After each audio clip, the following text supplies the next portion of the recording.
Steven Guareno, KOR Sports. We're here with the one and only Shawn Porter. Looking fly, brother. Looking fly. In the suit, right? This is the Shawn Porter suit? That's right. Yeah, very nice, very nice. Just real quick. Just flip. You can't find this anywhere, so just call me. And I don't mean call me. Don't call me. I don't even have your number. Don't call me. Don't call me. Where could they get them? Where could they get them? My wife don't call me. Don't call me. Text me, email me.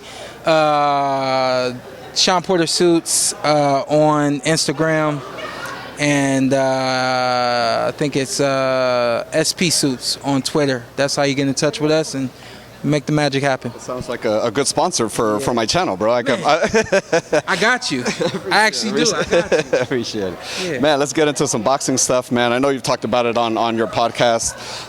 Just with Terence Crawford having defeated Errol Spence, I feel like that was one of the most, maybe the greatest performance I've ever seen live. I want to say in person. What was it that Spence maybe didn't do correctly that, or was it just Terence Crawford is just who he is just the superior fighter that night? Yeah, I mean, I think that we know both these guys. We knew this was a 50-50 fight.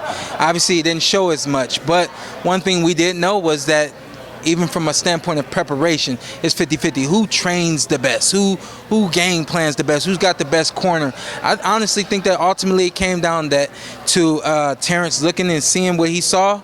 Remember back in the day, Mikey Garcia said, "I see something. I see something."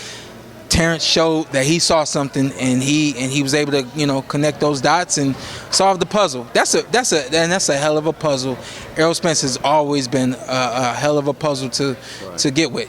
So can't take anything away from either fighter, man. I hate to see that people are just saying that Errol ain't who we thought. No, he is.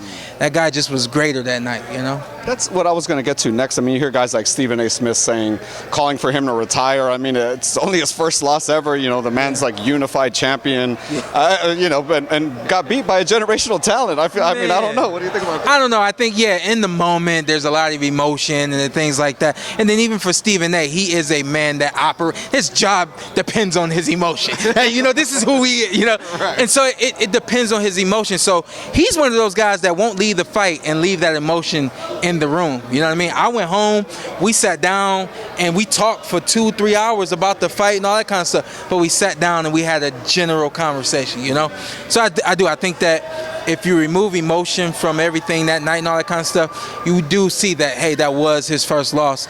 Yes, it was a hard loss. But allow the physicians and doctors to make that decision whether or not he's healthy enough to continue. Don't just completely write him off because you've seen him in a space that you did not expect to see him in, and you saw him in a space that you've never seen him in before, Is there a reason for a rematch maybe at 154 pounds? Errol gets a little more weight, or is it maybe give it a couple fights and then maybe revisit it in a year or two or something like that? A lot of people don't want to see the rematch. I'm an advocate for rematches. Growing up, and I will say this, there was maybe one or two fighters. There was maybe two fighters as an amateur that beat me consecutively. But I was one of those guys that if you beat me once, you couldn't beat me twice. I saw it, I felt it, I tasted it, made my mental adjustments. I came back, and I was somebody different. You know what I mean? And that's truly what I expect from Errol Spence. So yeah. With that being said, I am an advocate for the rematch. I'd love to see it, right? I mean, they're still great. They're still great fighters, no matter how you slice it. Yeah. Terence is kind of in a weird position a little bit, right? I mean, it's like, obviously, I feel like the obvious choice would be Jermell if he were still at 54 pounds, but Jermell literally has bigger fish to fry in Canelo. Yeah. Is there a call for that fight? I mean, I guess we don't know, right? If Jermell wins against Canelo, then that creates a whole nother mess, right? Because now he's at 168 pounds. I guess first let's talk about that one. What does Jermell have to do to be successful against Canelo? Well, I'll say that I don't think Jermell Charlo returns to 154. He returns to 160, maybe 168. He may just stay at 168. In order for him to be successful, he's got to use his feet. He's got to create distance, keep that distance, and hit Canelo with something that's going to keep him honest. And I tell you what Jermell Charlo has working for him. He has this timing and this eye to just see that right hand and throw it. The fight that always sticks out to me is that fight against J-Rock, because it was a punch that we just did not see coming. and it was pinpoint accurate, and that timing was special. That's what he has working for him. So I think that is what he's going to rely on in that fight against Canelo. Can't rely just on that. If you do, you're in trouble. Was that Maul that fought J-Rock? No, I thought it was Jamel. No, was it Maul? 54. Yeah. Oh, okay. Africa, right? You're talking about? Yeah, it was like this. Yeah, it was like this. Boop. Yeah, I thought that was Jamel. It was Maul's last fight at 54. Okay.